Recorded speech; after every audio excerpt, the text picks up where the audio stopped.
All right, so picture this. Your entire organization is rushing to deploy AI into production, right?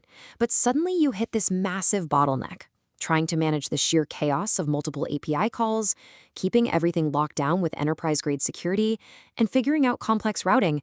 Honestly, it becomes a total nightmare for engineering teams. Well, welcome to the solution. In this explainer, we're diving deep into the architecture of large language model gateways. Basically, it's about taking back control of your AI infrastructure. We're going to extract the core philosophy from a highly detailed implementation guide to see exactly how these centralized orchestration layers are built and why they are literally non-negotiable if you want to scale generative AI securely and efficiently. Let's get into it. You know that skip navigation button you see on websites? The one where you just want to bypass all the repetitive menus and get straight to the good stuff? Yeah, we are literally doing that right now. We're skipping the fluff to dive straight into the core mechanics. Because in modern software architecture, efficiency is absolutely everything. And that exact same skip navigation philosophy applies perfectly to back-end development with language models. An LLM gateway essentially lets developers skip the redundant, boring stuff, like coding foundational infrastructure from scratch. Instead of hard coding custom authentication, rate limiting, and model routing into every single microservice, a gateway just centralizes the whole shebang. It lets your teams bypass the boilerplate and get straight to building out the actual core application logic. So what exactly are LLM gateways? Let's clearly define what we're looking at here. An LLM gateway is basically a centralized orchestration layer. Think of it like a highly intelligent traffic cop that sits directly between your user-facing applications and the foundational models themselves, whether those models are hanging out on OpenAI, Anthropic, or even running locally on your own servers. It acts as this single unified entry point. It's essentially a reverse proxy, but one that is hyper-optimized for the totally unique demands of generative AI traffic. So instead of your app trying to talk directly to, say, a dozen different model APIs and getting completely overwhelmed, it communicates solely with the gateway. The gateway then steps in and handles all the heavy lifting. I'm talking load balancing across different providers, strictly enforcing token usage quotas, keeping your API keys totally secure, and standardizing the payload structure way before the request ever even reaches the actual language model. Now, the specific architectural framework we're unpacking today comes directly from a really comprehensive implementation guide by Anasup Consulting.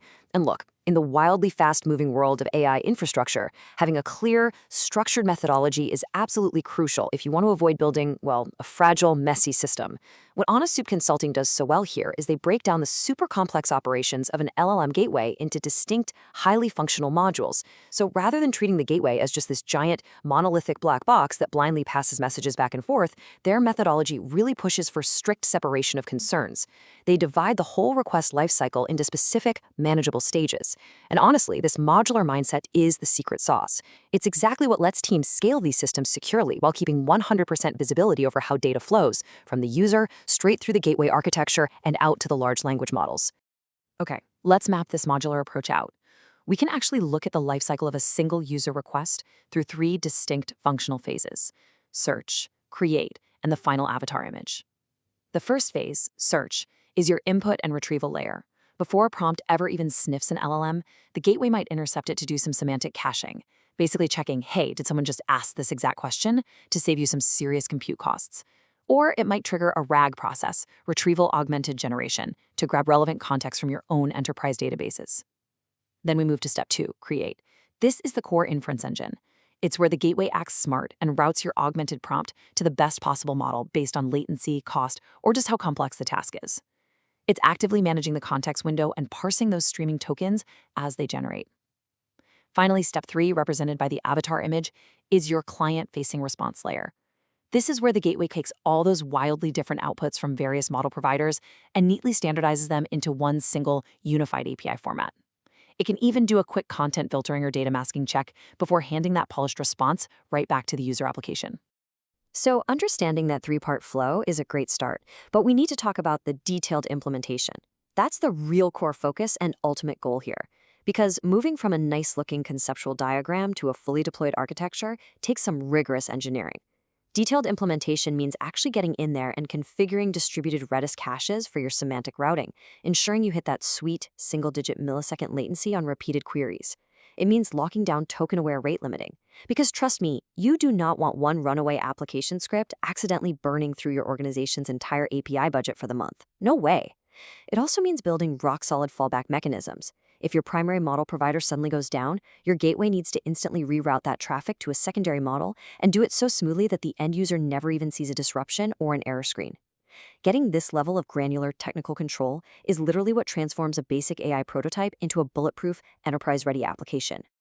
As the engineering teams everywhere transition from just sort of playing around with language models to actually relying on them for mission-critical stuff, this architecture becomes the absolute most vital piece of the puzzle. The big challenge now is moving way beyond those basic, direct API calls. So for the tech leads, the systems architects, and the developers listening right now, the question really becomes, how will you execute your detailed implementation? When you sit down to map out your own retrieval, inference, and response flows, how are you going to tackle those very real technical hurdles? The latency optimization, the strict enterprise security, and the dynamic scalability in your own production environments. Look, building a robust LLM gateway is definitely a highly complex engineering task. But by breaking it down into these clear, functional layers, you've got a precise, highly scalable blueprint to start building today. So what's your first move going to be?